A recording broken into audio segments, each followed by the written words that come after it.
ملت ٹائمز میں خوش آمدید۔ خسرو فاؤنڈیشن نے انڈیا اسلامک کلچرل سینٹر میں آج meaning of the modernity in 21st century پر ایم جے اکبر کا آج ایک لیکچر کرایا ہے۔ جانیں گے کہ اس پروگرام کا مقصد کیا تھا۔ اختر الواسع صاحب، آج جو یہ پروگرام ہوا کافی بھیڑ تھی، انٹلیکچوئلس آئے ہوئے تھے، تو مقصد کیا ہے اس پروگرام کا؟ نہیں، ہمارا ہر پروگرام کا مقصد ایک ہی ہے جی کہ ایک تو غلط فہمیاں دور ہوں، دوسرے یہ کہ مسلمانوں کو یہ جاننا چاہیے کہ عصر جدید کے تقاضے کیا ہیں۔ جی، اور مجھے خوشی ہے کہ ایم جے اکبر صاحب نے جو لیکچر دیا اور اس میں جو ماڈرنٹی کی باتیں بتائے، انہوں نے وہ روایتی نہیں بتائے۔ انہوں نے بتایا کہ ماڈرنٹی جو ہے اس کا تعلق جو ہے وقت سے نہیں ہوتا بلکہ دماغ سے ہوتا ہے۔ آپ کی کیفیت کس طرح سوچتے ہیں آپ، بنیادی طور پہ انہوں نے جو 4 چیزیں بتائیں وہی اسلام بھی بتاتا ہے۔ ماڈرنٹی کی بات، ماڈرنٹی گئی ہے، ریئلٹی گئی ہے، اسے جو چاہے گئی ہے۔ اب اسپریچولیٹی بھی کہہ لیے، مجھے کوئی پریشانی نہیں ہے۔ کیا ہے؟ ڈیموکریسی، ویمن ایمپاورمنٹ یا ایکولیٹی جسے کہیے۔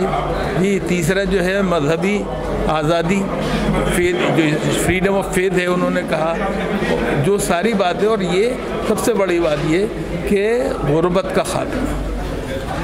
تو یہ تمام چیزیں جو ہیں تو مسلمانوں کو یہ سمجھنا چاہیے کہ مذہب ہو یا تہذیب ہو، دونوں کے تقاضے ہیں۔ سر، انہوں نے اوٹومن امپائر اور مغل امپائر پہ زیادہ تر اٹیک کیا اور کہا اس دور میں ماڈرنٹی نہیں تھی، انہوں نے ایلیٹ کلاس کے لیے حکومت کیا۔ اس میں کوئی شک نہیں ہے۔ آپ کو بنیادی طور پہ آپ ایک بات سمجھیے کہ جو بات انہوں نے کہی، سوال یہ ہے کہ جب پریس کی ایجاد ہوئی تو استنبول میں اس کے خلاف فتویٰ جاری کیا گیا۔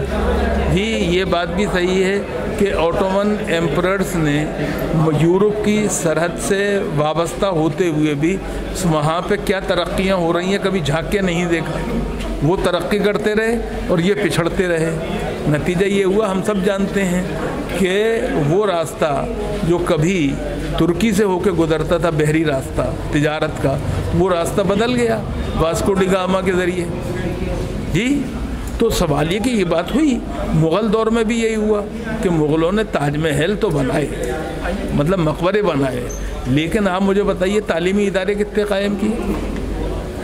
سر، کچھ تو ایسے ادارے رہے ہوں گے جو بڑے بڑے انجینئر نکل کر آئے جنہوں نے تاج محل بنایا، تو کہیں سے پڑھ کر آئے ہوں گے۔ ایک بات سنیے، وہ عوامی کوششوں کا نتیجہ تھی، یاد رکھیے، بادشاہوں کی سرپرستی کا نہیں رہے۔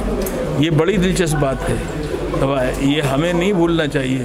آپ مجھے بتائیے کتنے مدرسوں کو آپ جانتے ہیں جو کہ شاہجہاں نے قائم کی ہوں؟ میں ایک مثال دے رہا ہوں، میں برائی نہیں کر رہا، شاہجہاں کی عظمت اپنی جگہ ہے، میں بھی اس کا قائل ہوں۔ جی، اورنگزیب نے فتاوی عالمگیری کی تو وہ تدوین کرائی، لیکن کتنے مدارس ہیں ان کے، انہوں نے وہ کیا؟